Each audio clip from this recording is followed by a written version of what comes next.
Hey everyone, how's it going? Pixels here. In today's video, I'm finally giving you a new Scotty build on Evil Dead the game. So I haven't done a Scotty build back from when the game first come out. There's been a lot of different balance changes, and I've become a lot more experienced player since then. So I've been requested to actually do like a higher damage Scotty build, and this is one I actually find very helpful and I find very useful, and I do really well with throughout the game. And of course, this guy has a lumberjack axe mastery, so it's kind of specking around that is definitely the best thing you want to do here. So let's begin anyway. So the first one, I just put 1 point into the last word. 50% can be helpful. Maybe later on down the line, if I have some extra prestige points, I'll maybe put it in the last word, because going fast through the heavy attacks with the lumberjack axe, you can actually kind of get the last word pretty easily, for the final hit damage being an extra 50%. However, at the moment, because I don't even have him like with an extra prestige point yet, I'm just kind of leaving that at 1. So the next one we're going to go for is 3 points in Awful Dodger. So a lot of people, this is kind of a controversial topic around like, oh, you should only really put 1 point in here, so you're still getting your 2 dodges. However, I found that the way you play a Scotty is you're swinging a lot of heavy attacks, and you need the stamina cost reduction really helps out a lot during combat like that, because you're going to be susceptible to taking hits. You're going to be very vulnerable to taking easy hits like that. So if you have the 3 and Awful Dodger and the upgraded Pink Fuck with the stamina, what you'll find is you will get 2 dodges, and then maybe you'll wait like a second, and then you get a 3rd dodge, which is really strong for warrior. And then again, like I said, you maybe only need like a 1/3 of your stamina bar to actually pull off a dodge. Just slightly over a 1/3, obviously, if you work it out. But yeah, it works really well. I love Artful Dodger, maxed out on warrior now. I used to hate it, honestly. I used to think, oh, it's a waste of an extra 2 skill points. But for the way I play now and the way the game's designed, it's all about doing heavy damage. It's all about doing heavy attacks as warrior for me. Because of the whole book phase scenario, dealing with possessions. So Awful Dodger surprisingly helps out quite a lot here. And the next one we're going to go for is just a point in Industrial Strength.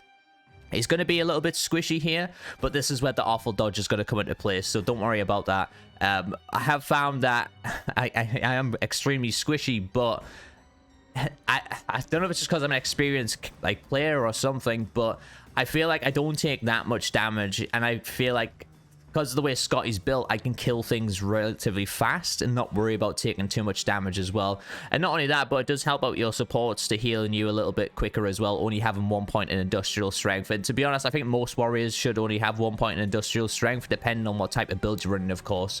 But for mainly speaking, like meta builds and high tier builds, most warrior players who are really good at the game will only put 1 point in Industrial Strength, so that way their support have an easier job of healing them up to full health as well. Okay, so I'm going to come down here. We're going to put 4 points in Devastating Force, obviously for that extra 15% melee damage.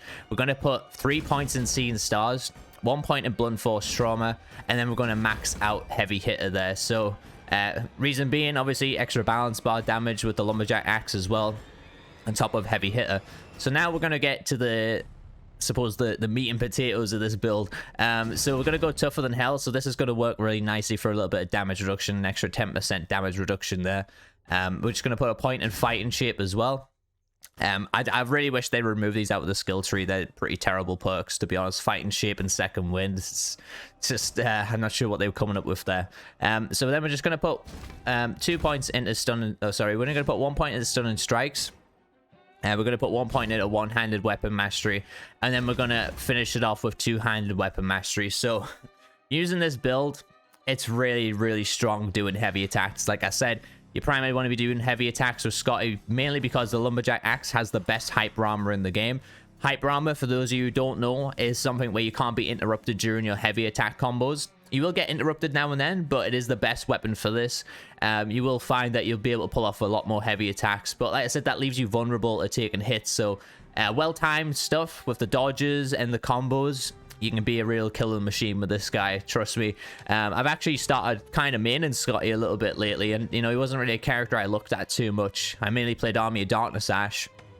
But I found that using this guy, especially during, book phase sort of being meta now for Demon, with them destroying the Necronomicon so easily, this guy has like the best counter for that. And that is because of his collateral damage. So obviously using your heavy melee attacks, inflicting additional damage to nearby enemies, it also kind of staggers them a little bit as well. So they take a little bit of bit of damage there from, you know, a 15% from a heavy attack, which is quite a lot, considering, you know, you have quite a lot of units around you. And then on top of that, obviously, you do have his Thunder Thrust ability, which, again, it's not a great ability, but it will help out during those Necronomicon situations.